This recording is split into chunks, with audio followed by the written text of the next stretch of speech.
Larry Hogan, Governor of the great state of Maryland.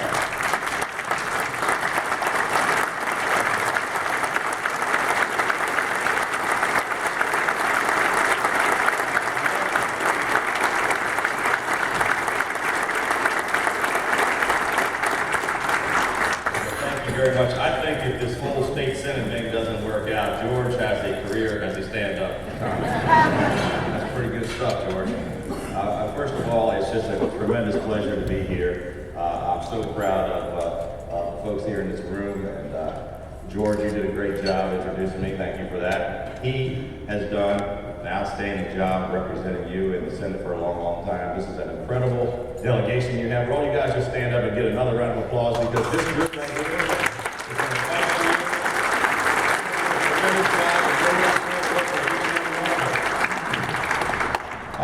My good friend, the comptroller, I'm sorry I came and interrupted your speech. I only heard the second half of it, but it was pretty darn good. But let me just say that the comptroller and I are obviously from different parties, but there's no question that we share the same love of the state. We share a lot of the same philosophy, and that we're going to work together in a bipartisan fashion. It's been a tremendous relationship so far. I think next week we have our first Board of Public Works together. He's going to show me the ropes, because I've never done a Board of Public Works before. I'll have the training wheels on. But he's been a good friend. I'm going to get a chance to swear him in. And it's going to be my pleasure to work with him. You know, as we've said over and over again, this is not a Republican-Democrat thing. This is about working together to solve the serious problems that face us in Maryland. I also want to just extend my thanks and my appreciation to the entire committee that just stood up for all their work for putting this together, and particularly the co-chairs, Nicole Christian and Bob Smith. Let's give them a round of applause.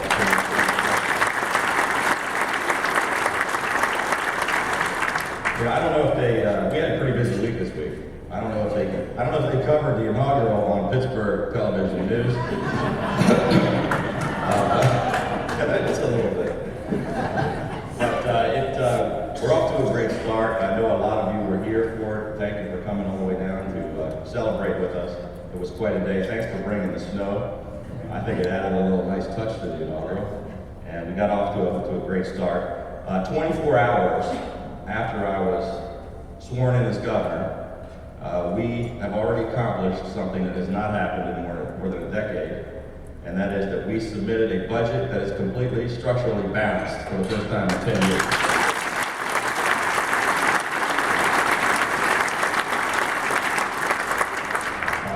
It's a unique pleasure to be here. This is, I think, our 18th event in 48 hours. But I'm really happy to be here, and it's a unique pleasure to be here to speak with a room from Western Maryland, Allegheny, and Garrett County. It's a part of the state that we, as George pointed out, did pretty well. I was just teasing him. 80% is pretty good, George.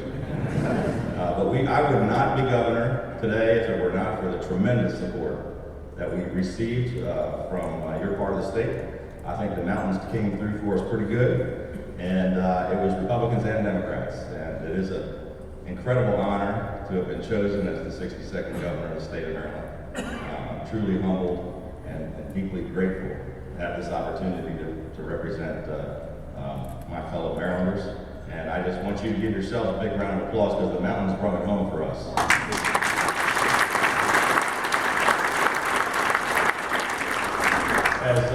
As George said, we took a lot of trips to Western Maryland. We went all over. We went to every single county. Our campaign was, we were outspent by $16 million and 5-1 in a 2-1 state, and we won overwhelmingly in 20 out of 23 counties because we went and talked to real people everywhere in every county. We were in your counties multiple times during the campaign, and then we went back a couple of weeks ago just to say thank you. And I'm saying thank you again today. But I know that the thing I kept hearing over and over again was people in Western Maryland really felt a huge disconnect between where you live and what happens here in Annapolis. And they didn't feel as if your voices were being heard, that you didn't feel as if people were really paying attention to your needs and concerns. There was a feeling that there was a war on rural Maryland. And I want you to know that at 12 o'clock on Wednesday, that war has come to an end.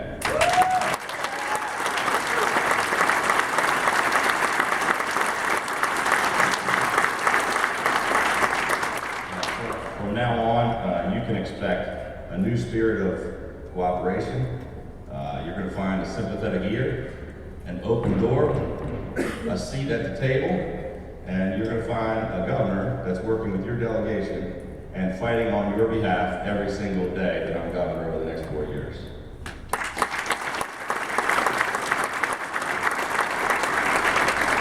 Since the first day of my campaign, our goal has always been simple. Tear down the barriers to economic growth and build a new foundation to restore Maryland's economy. It's what the voters wanted to hear. It's what they want us to do. I've consistently said that with each action I take, every single thing that crosses my desk will be put to a very simple test. Does this action or law make it easier for Maryland families and businesses to stay in Maryland? And does it make more businesses and families want to come to Maryland and grow and prosper? And if it doesn't meet those criteria, I'll veto it. It's that simple.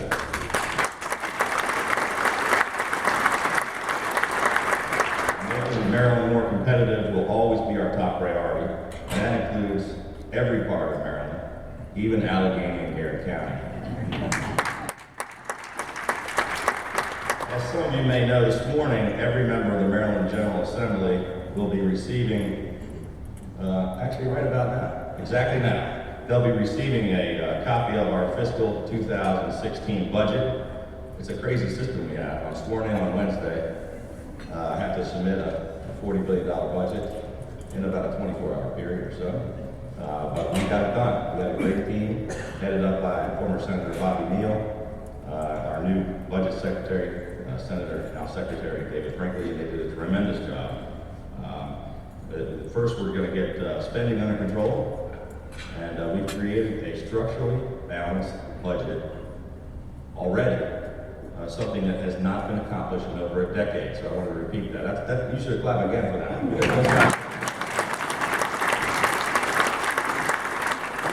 Our budget puts Maryland on sound financial footing, without raising taxes or fees, without eliminating services or agencies, without laying off a single employee or introducing any furloughs. Our budget commits to historic high spending on K-12 education, and we grow higher education spending as well, including an increase in funding for community colleges, which I know is really important to the people in this room. It wasn't easy to get where we are. When we began this process, we were handed by the previous administration a budget of $17 billion on projected revenue of $16.3 billion. And somehow they were proposing a budget that they had no ability to pay for. Everyone knows that, anyone in this room, anyone who's ever managed their own family finances or run a small business knows that spending more than you take in just doesn't work. It's what we've been doing for too long. That's just basic common sense. I know this is a completely foreign concept here in Annapolis. It's probably not so foreign where you come from, but here in Annapolis it is. In the FY 2016 budget, we're going to expend $16.4 billion in expenses on $16.4 billion of revenues. Does that make more sense? Starting yesterday, we put an end to the budget gimmickry and the shell games that have put our state on the path to financial peril. In 2016, we will deliver real structural balance, not just for 1 year, but for the long term as well. The theme of our budget is balance today and balance tomorrow, and that's exactly what we will deliver. My budget gets spending under control and establishes a realistic trajectory for spending in the future.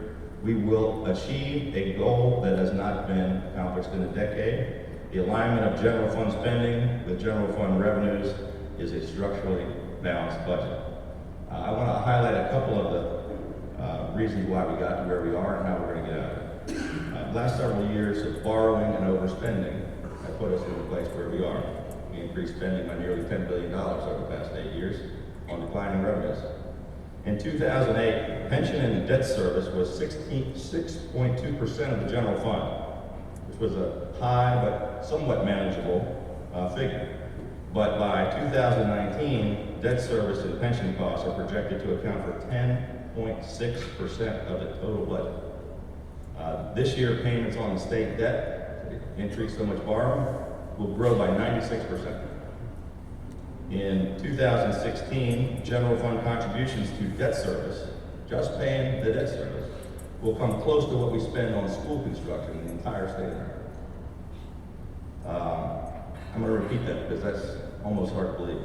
We're spending almost as much paying our credit card bill as we're spending on building schools for our kids. My budget gets spending under control, and it establishes, you know what, they gave me two pages of the same thing. How about that? I screwed up the speech.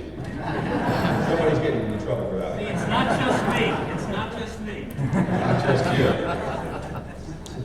Hey, well, let me just throw that away. We're getting spending under control. We're going to get the government off our backs and out of our pockets so we can grow the private sector, put people back to work, and turn our economy around. That's not on the script.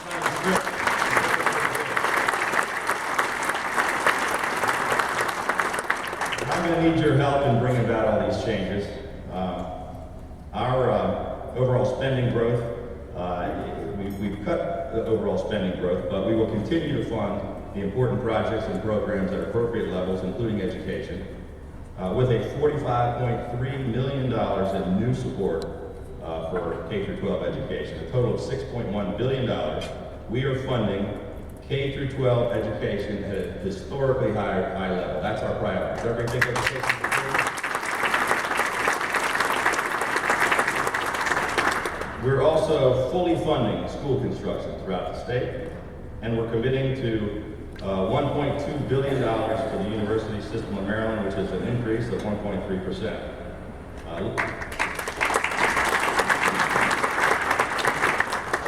The local community colleges will receive $235.4 million in direct aid and $58.9 million for retirement benefits, a total increase of 1.3% from last fiscal year for community colleges.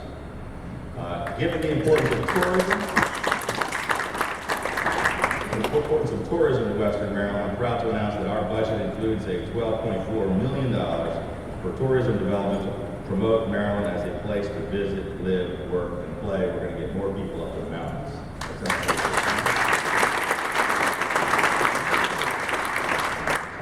This budget is just a start. We rolled this out at 12 o'clock yesterday, 24 hours after I was sworn in. I would say we had a pretty good first day. But it's only the beginning. We'll have much more to do in the coming days and weeks ahead. But we're going to work on redirecting our state's course. The truth is that our new cabinet secretaries are going to go into their departments and find more savings. They're going to try to figure out ways to run our government more efficiently and more cost effectively and save taxpayers even more money. There are programs that need to be examined. New debt must be managed prudently to preserve our AAA bond rating. And agencies will have to be consolidated. We must put our economy back on track to attract new businesses, create new jobs, and achieve long-term stability with our budget. After all, it's our solemn duty to assure a brighter future for the people we represent and the state that we all love. We're all going to work together. I can assure you that Allegheny County and Garrett County are going to be at the top of our list. You've been ignored for too long. We're going to work as hard as we can to create more jobs, more opportunities, and get more people up there in the mountains spending money. So thank you all so much for being